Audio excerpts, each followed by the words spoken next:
नमस्कार दोस्तों, कह रहा है कि किस लेखक के इतिहास ग्रंथ में सर्वप्रथम हिंदी साहित्य का काल विभाजन मिलता है। तो ये क्या हो जाएंगे, ये चार्ज ग्रियर्सन के काल में ऐसा हम लोग को देखने को मिलता है। ये चार्ज ग्रियर्सन हो जाएगा।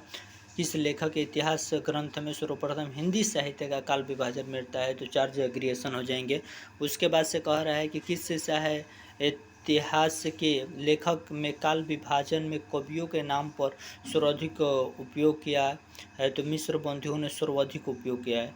उसके बाद से कह रहा है कि किस इतिहास लेखक ने अपने इतिहास ग्रंथ में लगभग 500 कवियों का विवरण दिया है, तो ये मिश्र बंधुओं ने दिए हैं। उसके बाद से कह रहा है कि मिश्र बंधु विनोदन नामक हिंदी साहित्य के इतिहास लेखक के नाम है। तो मिश्र बंधु विनोदन नामक हिंदी साहित्य के इतिहास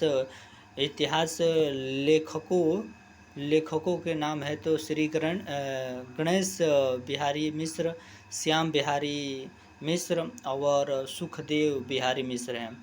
मिश्र बंधु कह रहा है कि मिश्र बंधु विनोद का चौथा भाग प्रकाशित हुआ, तो 1934 में ये चौथा भाग प्रकाशित हुआ था।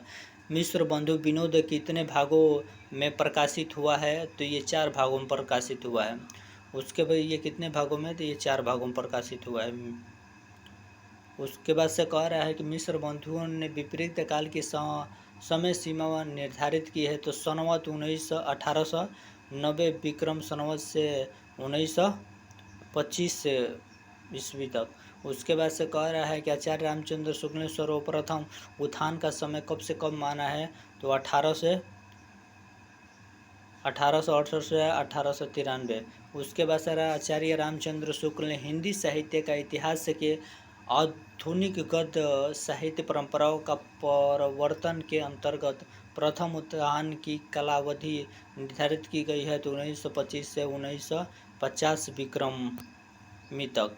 और कह रहा है कि आचार्य रामचंद्र शुक्ल ने द्वितीय उत्थान का समय कब से कब तक माना है, तो 1893 से 1918 तक। उसके बाद से कह रहे हैं हिंदी शब्द सागर का प्रकाशन किस संस्था ने किया था, तो नगरी प्रचारणी सभा ने किया था।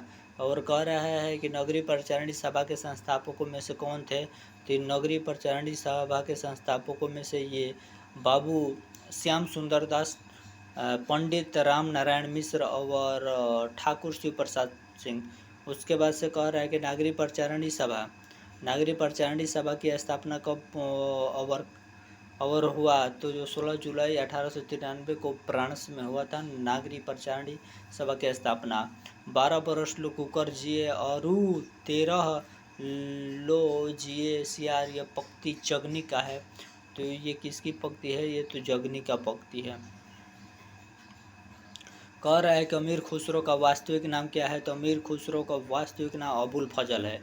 उसके बाद से कह रहा है कि हिंदी साहित्य का प्रथम प्रमाणित ग्रंथ है, तो पृथ्वीराज रसो हिंदी साहित्य का प्रथम प्रमाणित ग्रंथ है। उसके बाद से कह रहा है गोरा बादल की कथा किसके द्वारा रचित है, तो जटमल के द्वारा। आदिकाल की रचना है, तो ये कुमार रासो आदिकाल की रचना है।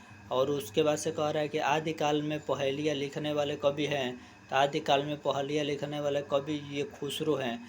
और सूरदास को किस रस का सम्राट कहा जाता है, ये वात्सल्य रस का सम्राट कहा जाता है सूरदास को। उसके बाद से कह रहा है कि कौन सी रचना तुलसीदास की है, तो रामचरितमानस, गीतावली और कृष्ण गीतावली ये तुलसीदास की है। मृगावती किसकी रचना है, तो एक तुबन की रचना है। और या लकुटी अरु कमरिया पर राजती हूँ पुर को ताज डारो, ये पंक्ति रस खान की है। और रीत काल का कवि कौन है, तो बिहारी रीत काल के कवि है। और रीति काल का अन्य नाम क्या है, तो सिंगार काल नाम है। बिहारी के प्रसिद्ध है, तो ये दोहा। और रीतिकालीन काव्य है भूषण और वृंद। और खंड काव्य है तो पंचवटी, द्वापर, जयद्रथ और प्रदक्षिणा, देवदास, पृथ्वीपुत्र, नहुप, रचनाकर, मैथिली गुप्त। उसके बाद से कह रहा है कि मैथिली शरणगुप्त का संबंध आधुनिक काल के किस युग से है, तो द्विवेदी युग से है। और विदेही वनवास किसकी रचना है, तो अयोध्या सिंह उपाध्याय हरिऔध की है। और प्रकृति का सुकुमार कवि सुमित्रानंद पंत को कहा जाता है। भूषण किस काल के कवि है, तो रीतिकाल के। और जूही की कली कविता के लेखक निराला है। और घानानंद को किस युग का कवि कहा जाता है, तो ऋतिक काल को। और वीरों का कैसा हो बसंत, तो ये कविता किसने लिखी है, तो सुभद्रा कुमारी चौहान है। जयशंकर प्रसाद कमायनी, महादेवी वर्मा, यामा नसीरा शर्मा, जीरो रोड। और सुमित्रानंद पंत चिदम्बरा। शेख एक जीवनी उपन्यास के लेखक है, तो अज्ञे। और होरी किस उपन्यास का पात्र है, गोदान। और हिंदी का प्रथम मौलिक उपन्यास है परीक्षा गुरु। और पुस्तक प्रेमचंद्र द्वारा लिखित कायाकल्प रंगभूमि कर्म भूमि से संबंधित हिंदी साहित्य का सबसे प्रसिद्ध उपन्यासकार किसको माना जाता है, तो मुंशी प्रेमचंद्र को माना जाता है। नागार्जुन की रचना रतिनाथ की चाची और बाबा बटेश्वर नाथ और इमरतिया है। भारतेंद्र हरिश्चंद्र का कौन सा नाटक बांग्ला भाषा में अनुदित है, तो विद्या सुंदर। और उसके बाद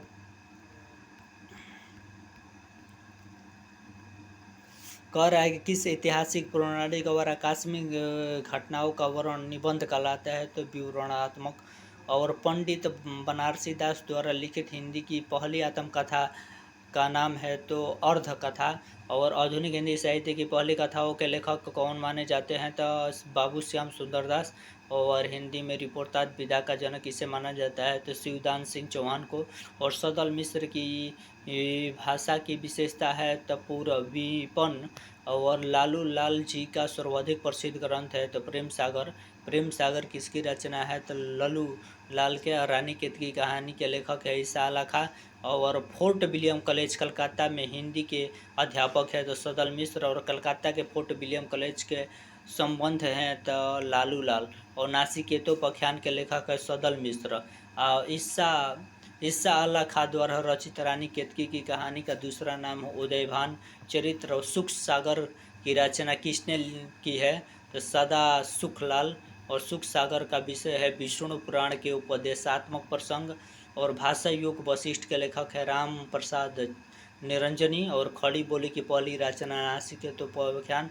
और खड़ी बोली में जो खड़ी शब्द उसका सर्वप्रथम प्रयोग किसने किया था, तो सदल मिश्र ने। खड़ी बोली का पहला प्रयोग किसके द्वारा किया गया था, तो खड़ी बोली का पहला प्रयोग किसके द्वारा किया, जॉन गिलक्राइस्ट के द्वारा।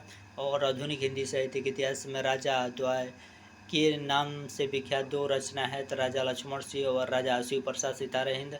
और हिंदी के प्रथम गद्यकार लल्लू लाल। मर्यादा टुडे के संपादक डॉक्टर संपूर्णानंद। और कवि वचन सुधा थी एक पत्रिका थी। आधुनिक हिंदी गद्य का जन्मदाता किसे कहा जाता है, तो ये भारतेंदु को कहा जाता है। महाकाव्य में होता है, तो जीवन का बृहद क्षेत्र। और महाकाव्य खंड काव्य के समान लक्षण है, तो कथानक उपास्थापना। उसके बाद हम लोग इधर देख लेंगे, ख़त्म हो गया है ना। नमस्कार दोस्तों, आप नए हैं तो इस चैनल को सब्सक्राइब कीजिए। जय हिंद, जय भारत।